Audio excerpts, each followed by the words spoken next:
A stable employment is huge. So really putting those things in to create stability in their lives so they're not in a constant cycle of chaos.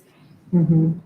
So how prevalent then is with this housing and the employment is the cycle of poverty as a contributor to the lives of these women? Huge. Again, this cycle often starts before they ever get to us, way back in their childhood. And that is Remerge's goal. It is not just to help one woman, it is to stop the intergenerational cycle of poverty and incarceration. And those two are just inextricably linked. So we know that poverty and joblessness are the number one factor for someone to offend or to recidivate. So once even when we treat them, if we send them back out without a stable job, without a family sustaining wage, they are much more likely to recidivate than if they have that stability. So poverty is huge. It creates environments for trauma and addiction to thrive. It also, when we go back to those three needs, it is the opposite of hope. It is a hope killer. And it is the opposite of stability as well. Poverty creates constant chaos in people's lives. And so it is a huge factor in getting moms out of poverty and onto a path of economic security is huge. Yes. And that's something we share on the mission side, as far as upward transitions is, our mission is to end generational poverty and interrupting that cycle and getting clients on a better path towards productive citizenship and where they can contribute back to their community. So, speaking of the high incarceration rate of women in Oklahoma, there's been several conversations for the past probably 10 years about Oklahoma. What have you come to learn as the economic and social impact of this high incarceration rate of women? Well, over the last 10 years, just in Remerge's existence, we've saved the state of Oklahoma over $32 million by running our program rather than incarcerating these women.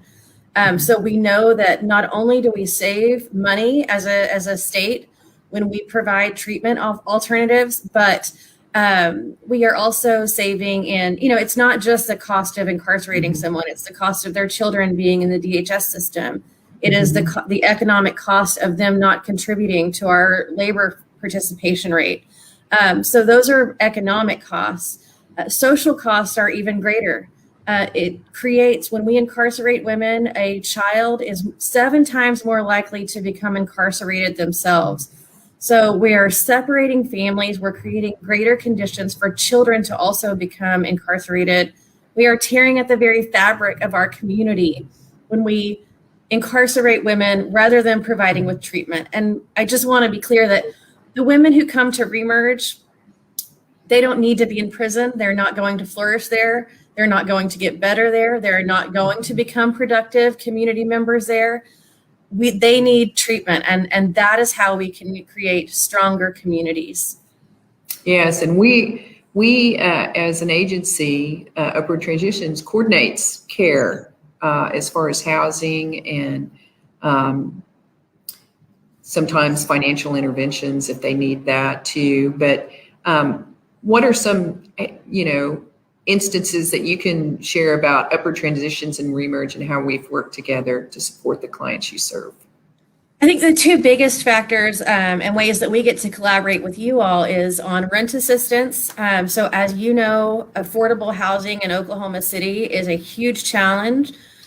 So when we can get rental assistance for our moms and get them out of the old neighborhood. So we often say to get out of addiction, you've got to change your people, your places, and your things. So going back to your same old neighborhood is not going to be a productive environment. So getting them into stable housing and affordable housing in a good neighborhood where their kids can thrive, that's been an important way that we've gotten to partner with you guys. And then the biggest way is you all are the experts on helping get IDs for people. So identification is huge, and we can sometimes work through that process, but sometimes we kind of hit our expertise limit on helping our moms get identification.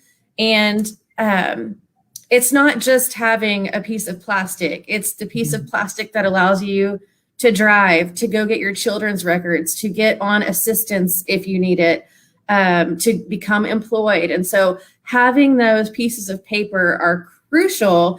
And you guys are really the experts at that. And so we're just so thankful to have the partnership with you that you can help our moms, and especially in those really tough cases. And we really rely on your expertise in that area.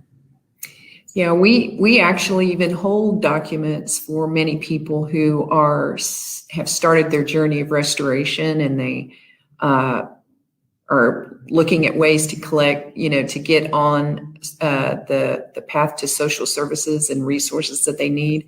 And ID is probably one of the very first steps, because you can't access these services and you can't get a job if you don't have this ID. So, and sometimes you need two forms, and you can't get the form you really need for the social service without the first one. So it's crucial, and we're super grateful for your help. Yeah, it's one of the main barriers that we address with homelessness.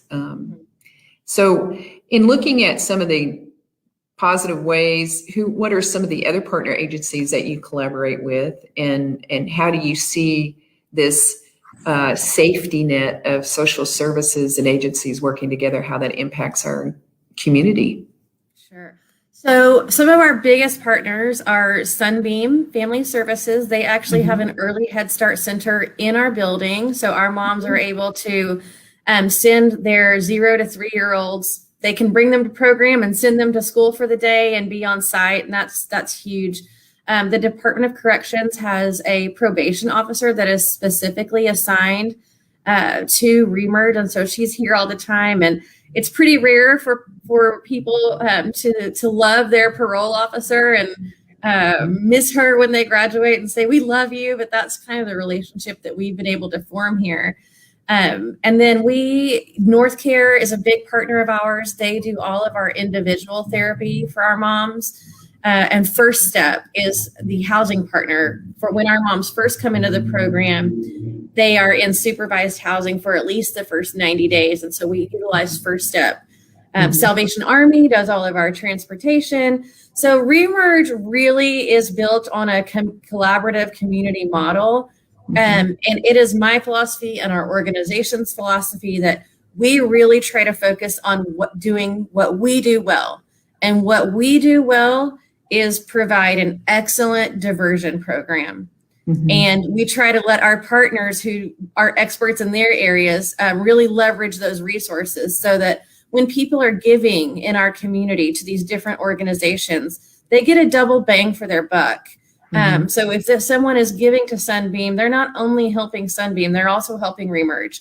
And I think that our city is really collaborative in that way. There's not a lot of territorial issues. We really do try to see the ways where we can help each other and focus on the things that we do well, and use our partners to do the things that they do well. And Remerge would not be successful. There's just too many services that our participants need. If we tried to do all of that, we wouldn't be doing anything well.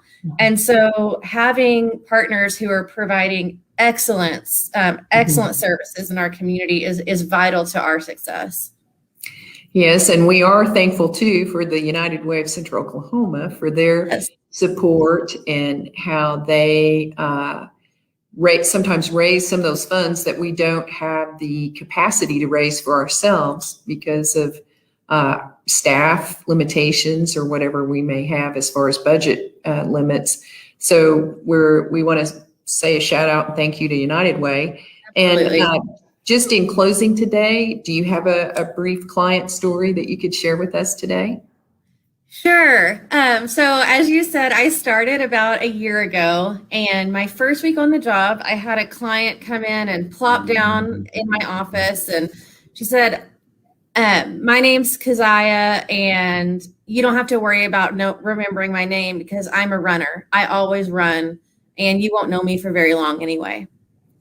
And so I thought that was awfully sad when she said that. And she had actually just come back from being AWOL and had been back for about 2 days. And clearly her plan was to run again from her problems. But we were able to create some stability in her life and some hope for her future.